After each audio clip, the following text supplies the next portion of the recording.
Assalamualaikum warahmatullahi wabarakatuh. Alhamdulillah wassalatu wassalamu ala Rasulillah wa ala alihi wa ashabihi wa man tabi'ahum bi ihsan ila yaumiddin, amma ba'du. Kaifa halukum ayyuha as-salihat? Sadis A wa Ba. Kaifa halukunna? La'alakunna bi khair. Pada anak-anakku kelas 6 A dan kelas 6 B, semoga Allah Subhanahu wa taala berikan kepada kalian limpahan rahmat dari Allah Subhanahu wa taala. Semoga Allah Subhanahu wa taala menjaga kalian, melindungi kalian, keluarga kalian, dan kaum muslimin dimanapun mereka berada. Ayo kelas 6A, kelas 6B, kita bersemangat lagi, ya, bersemangat untuk beribadah kepada Allah Subhanahu wa taala. Mari, ya, terus kita tingkatkan iman dan takwa kita kepada Allah Subhanahu wa taala. Karena dengan keimanan dan ketakwaan, Allah Subhanahu wa taala akan berikan keberkahan kepada negeri kita, ya, kepada diri kita, ya. Maka oleh karena itu terus kita bersemangat minta kepada Allah agar kita senantiasa diberikan yakni keberkahan dan nikmat dari Allah Subhanahu wa taala. Baik, anak-anak salihat rahimani wa rahimakumullah Subhanahu wa taala. Ya, jumpa lagi pada pelajaran kita daring akidah. Sekarang kita masuk pada pertemuan yang ke-8, yaitu kita akan membahas sebuah permasalahan yang sangat penting dalam masalah akidah kita, yaitu wajibnya taat kepada ulil amri. Dan tujuan pelajaran kita anak-anak salihat, ya, siswa dapat mengetahui makna ulil amri dan hukum mentaatinya beserta dalilnya dari Al-Quran dan Sunnah Rasulullah Sallallahu Alaihi Wasallam. Semoga Allah SWT mudahkan kita, ya, mengamalkan ilmu yang kita pelajari. Amin amin ya rabbal alamin. Baik, kita masuk ke materi anak-anak salihat, ya. Ustaz ingin buka kajian ini atau pelajaran ini dengan sebuah firman Allah Subhanahu wa taala, yaitu Allah Subhanahu wa taala berfirman, ya, dalam surat Al-Imran ayat yang 103, A'udzubillahi minasyaitonir rajim. Wa'tasimu bihablillahi jami'an wa la tafarraqu wadhkuru ni'matallahi 'alaikum idh kuntum a'da'an fa'allafa baina qulubikum fa'asbahtum bi ni'matihi ikhwana. Yang artinya, berpegang teguhlah kalian dengan tali Allah semuanya, wala tafarraqu, dan jangan kalian pecah belah, jangan pecah belah. Wadhkuru ni'matallah, dan ingatlah nikmat Allah atas kalian, ya, ketika kalian bermusuh-musuhan. Fa'allafa baina qulubikum, maka Allah, ya, lunakkan hati-hati kalian. Fa'asbahtum bi ni'mati ikhwana, dan kalian, ya, dijadikan dengan nikmat Allah Subhanahu wa taala ini apa namanya? Bersaudara, ya, kalian bersaudara. Baik, pada ayat ini menjelaskan kepada kita agar kita ini bersatu, tidak boleh berpecah belah. Baik, anak-anak salihat, ayat ini, ya, mengingatkan kepada kita sebuah cerita, sebuah kisah yang sangat menakjubkan, yaitu kisah orang-orang dahulu, ya, kisah bangsa Arab sebelum diutusnya Rasulullah Sallallahu Alaihi Wasallam. Ketahuilah bahwasanya bangsa Arab dahulu, ya, mereka itu saling bermusuh-musuhan antara satu dengan yang lainnya. Mereka saling bunuh-membunuh, mereka saling menindas yang lemah, ya, yang kuat menindas yang lemah, bahkan memperbudak antara satu dengan yang lainnya, ya. Bahkan mereka terus berperang dan tidak ada henti-hentinya, ya. Kemudian Allah Subhanahu wa taala mengutus kepada mereka seorang rasul, seorang nabi, ya, sehingga mereka bisa menjadi bersatu. Makanya oleh karena itulah, ya, dahulu di Madinah ada dua kabilah yang sangat besar, yang mereka itu saling bermusuh antara satu dengan lainnya, yang dikenal dengan kabilah atau suku Aus dan Khazraj, yang dimana kedua suku ini terus berperang antara satu dengan lainnya, bermusuhan, saling tindas menindas, Tidak ada yang bisa mempersatukan mereka. Namun setelah Rasulullah Shallallahu Alaihi Wasallam ya berhijrah ke kota Madinah, ya dengan nikmat Allah Subhanahu Wa Taala, maka mereka dipersatukan oleh Allah Subhanahu Wa Taala dan mereka menjadi ya bersatu, kokoh dan kuat. Maka inilah dia pentingnya kita ya untuk mengadakan sebuah pemimpin. Ya Allah, oleh kata Allah Subhanahu Wa Taala memerintahkan kaum muslimin untuk membuat ini pemimpin dalam kaum muslimin. Ya, baik. Anak-anak salihat rahimani wa rahimakumullah. Kita masuk ke materi kita. Apa makna ulil amri? Ya, ini pembahasan kita, ulil amri. Perhatikan anak-anak salihat, ya. Ulil amri adalah pemimpin kaum muslimin. Ya, kalian bisa buka buku kalian, ya, bab yang kelima, ya, buka, ya, buku kalian, anak-anak salihat, bab yang kelima, halaman 29, ya. Jadi halaman 29 dibuka. Nah, simak juga ya karena ini diambil dari buku kalian. Baik.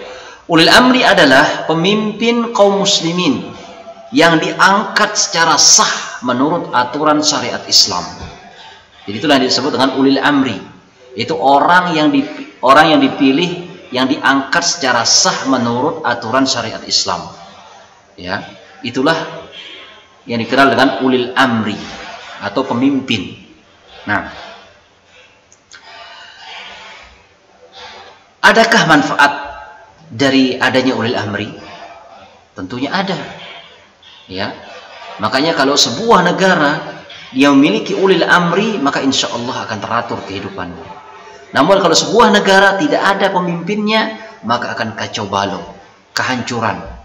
Ya, jangankan negara yang tidak ada pemimpinnya, bahkan yang ada pemimpinnya pun bisa ada kekacauan, apalagi yang tidak ada pemimpinnya sama sekali. Namun dengan adanya ulil amri, pemimpin sebuah negara, akan berdampak positif, ya, akan memberikan manfaat yang sangat banyak bagi rakyatnya.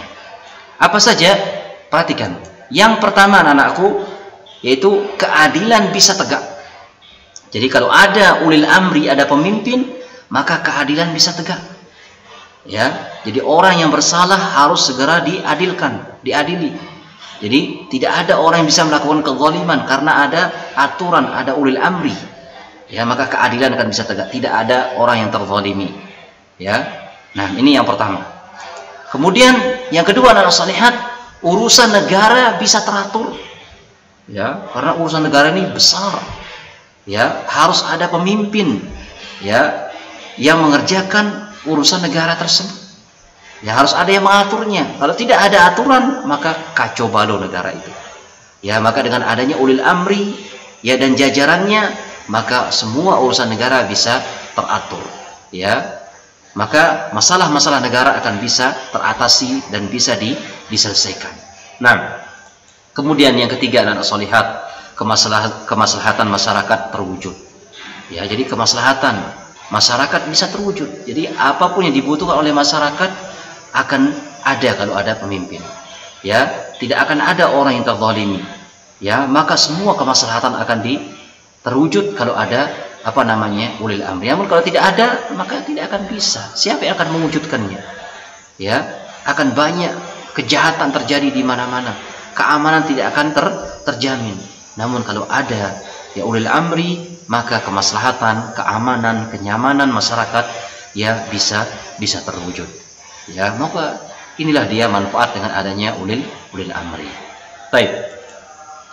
Anak-anak salihat rahimani wa rahimakumullah subhanahu wa ta'ala. Kemudian berikutnya, siapakah ulil amri itu? Ya. Siapa ulil amri itu? Nah, perlu kita mengetahui anak-anak salihat. Ya, siapa ulil amri sehingga kita bisa memberikan hak-haknya. Ya, baik. Ulil amri, ya, atau pemimpin, ya, yang paling tinggi dalam sebuah negara adalah presiden. Ya, presiden. Kemudian siapa? Gubernur.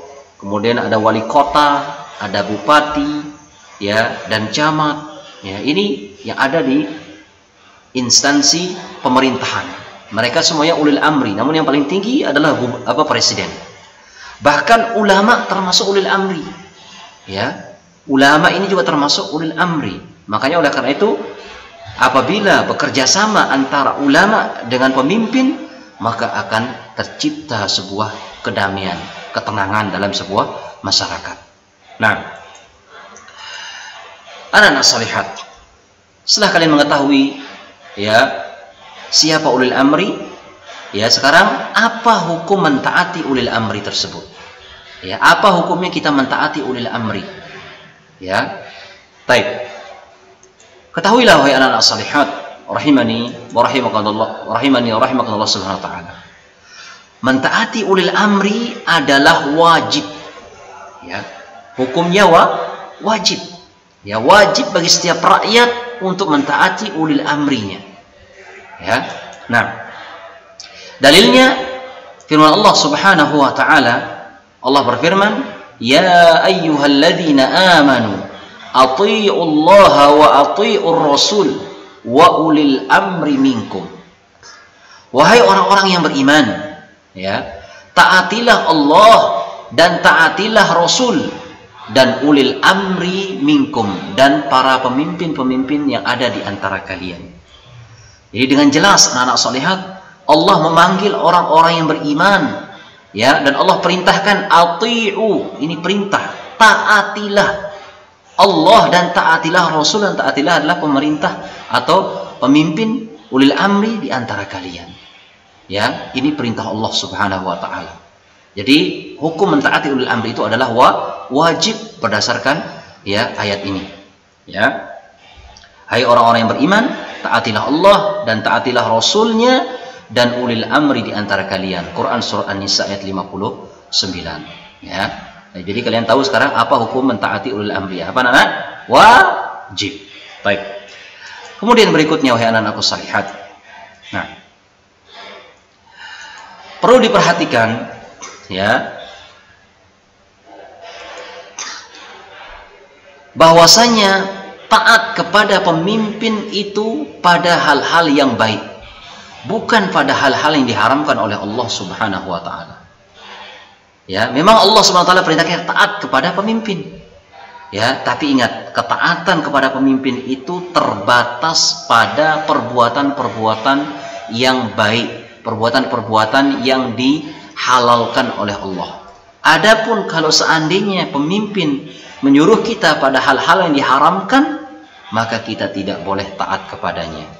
Ya, berdasarkan sabda Nabi Shallallahu Alaihi Wasallam, ya, la ta'ata fi ma'siyatillah, innamat ta'atu fil ma'ruf.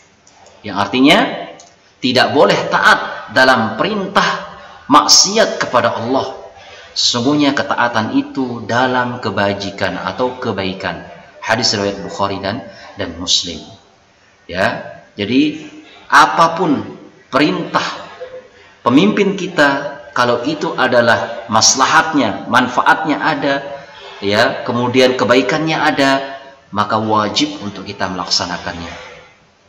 Ya, tapi kalau perintahnya ini melanggar syariat Allah, melanggar keharaman Allah, maka tidak boleh kita taat. Karena Nabi mengatakan innamat ta'atu fil ma'ruf. Ya, sesungguhnya ketaatan itu dalam kebajikan, yaitu dalam kebaikan saja. Baik. Nah, makanya diantara sekarang